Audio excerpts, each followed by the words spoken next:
Hey guys, Tom Bob Brown here, and welcome to day 39 of the 40,000 Challenge. Now, before we get started with what today's episode is going to entail, I wanted to get a couple of things out of the way. If you follow me on Twitter or one of my Facebook friends, you saw that today I said I was going to have some good news and some bad news regarding the channel, and I figured I'd get that out of the way now so we can move on. Let's start with the bad news first. As you guys have seen, pretty much since the dawn of the series, I have a lot of trouble getting out an episode on Saturday and Sunday.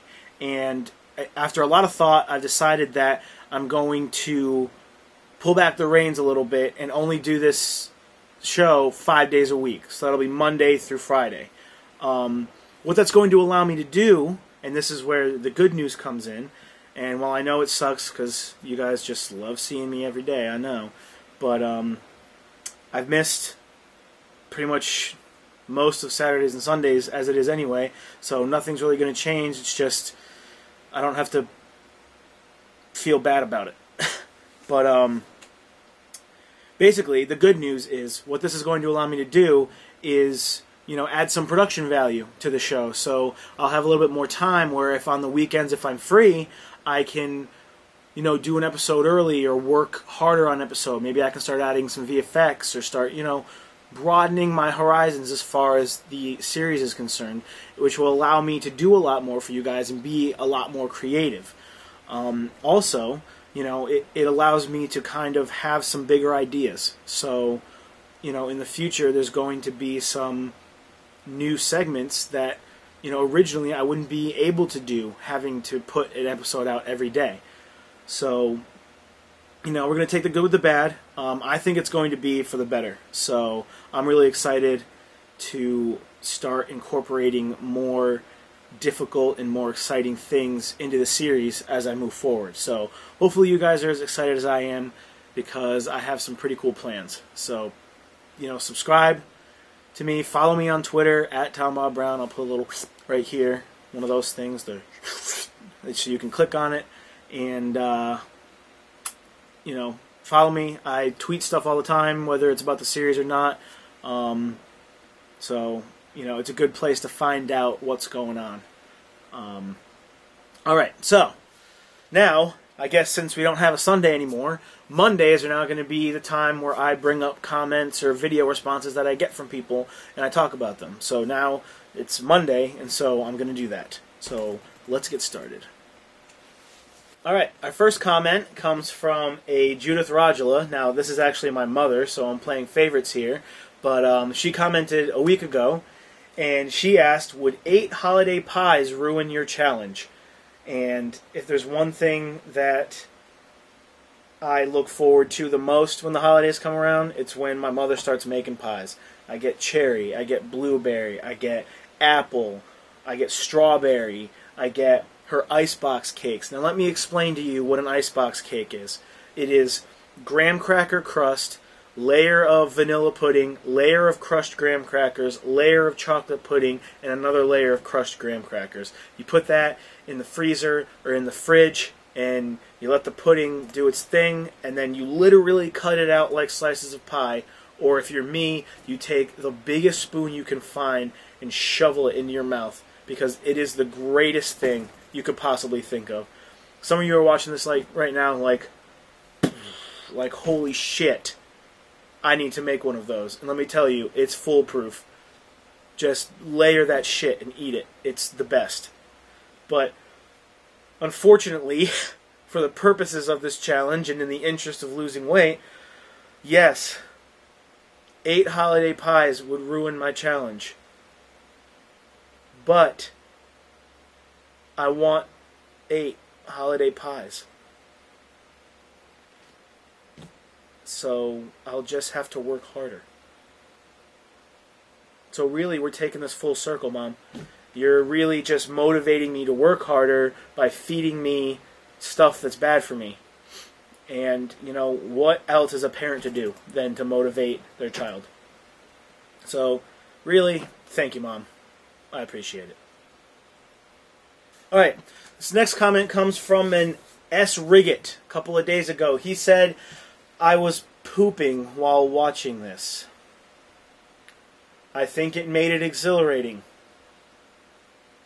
You should dedicate an entire episode to... You know, you're watching this on the shitter, and that's great. Like, whenever you get time. It's not a long show. I appreciate it, I guess. I don't know if my show is shit-inducing, or if taking a shit makes you think about my show, or... I mean, this really doesn't come out looking like a good thing for me and my show. But I mean, I guess you have the free time if you're on the shitter. So, thanks. Alright, our third comment from the day comes from a James Sasso. I believe he's commented before. I don't get a lot of new comments, but when I do, I like to show them. So if you do comment and you're a new viewer / commenter, I will make a point of putting you on the show if what you say is interesting. So keep that in mind, viewers. But anyway, James Sasso says, Mark, the beard turns you from a pasty white kid to a ginger. You're hiding nothing. But don't worry, the traps make up for it. Now, James is referring to someone you've seen in a few episodes and in the most recent blooper episode. His name is Mark. There's probably a picture, ding, like right here. And his YouTube channel will come right under it. Mick LaFaro. You guys check him out. He's recently been working on some experimental films. And, you know, they're really good. So I suggest checking him out. Check out his channel. Subscribe to him. I'm sure that me saying this on the video now is going to make him put out more stuff. So let's get his ass in gear. But there's one thing that James should possibly know about Mark. And it's that he is a scary, jacked individual. And James would not stand a chance. So why would you venture into the realm of calling him a ginger? I mean, let's keep the peace, because if he hasn't found you already, because this was posted 4 days ago, you should really, like, find a place to hide for a while. Just stay quiet. I don't know why.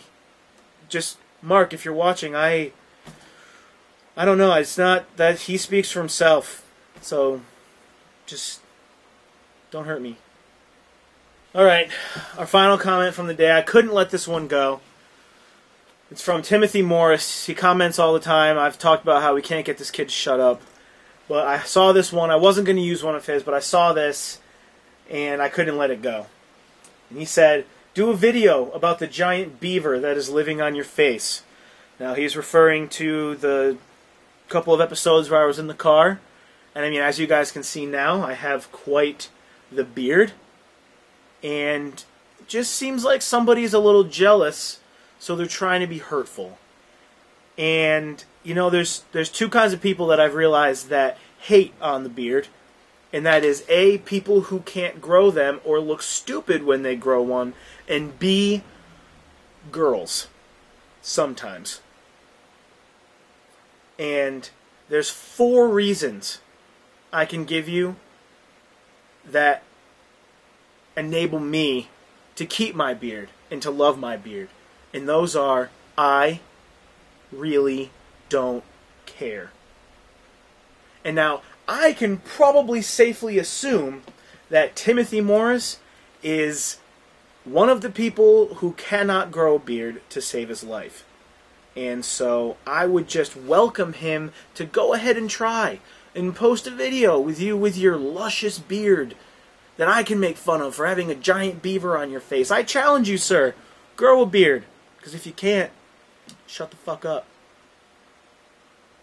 Alright, people. That's all the time we have for today. Not because I'm out of time, but because I'm out of things to say.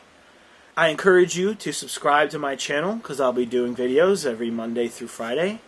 And keep commenting. Keep putting up video responses. Like, let's get active on this channel. Let's see what we can do with it, because I'm really excited, and I hope you guys are excited. So subscribe to the channel, follow me on Twitter, all that lovely shit, and I will see you guys tomorrow.